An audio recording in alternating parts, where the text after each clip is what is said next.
چلیے آج کا یہ دلچسپ موضوع شروع کرتے ہیں۔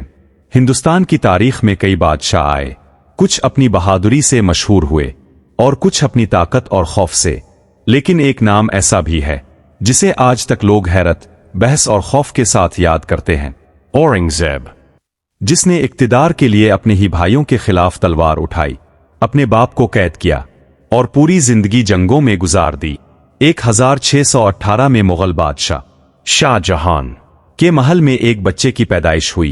کسی کو اندازہ نہیں تھا کہ یہی بچہ ایک دن پورے ہندوستان کی تقدیر بدل دے گا۔ بچپن سے ہی اورنگزیب دوسرے شہزادوں سے مختلف تھا۔ جہاں محل میں رقص، موسیقی اور جشن ہوتے تھے، وہ خاموشی سے عبادت کرتا اور تلوار چلانا سیکھتا۔ وقت گزرتا اور پھر ایک دن شاہ جہان شدید بیمار پڑ گیا۔ پورے محل میں خوف پھیل گیا۔ سب سے طاقتور شہزادہ، جو اپنے باپ کا سب سے پسندیدہ بیٹا تھا، اور اکثر خاموش لوگ ہی سب سے زیادہ خطرناک ثابت ہوتے ہیں۔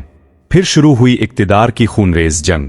بھائی نے بھائی پر حملہ کیا اور آخرکار اورنگزیب جیت گیا۔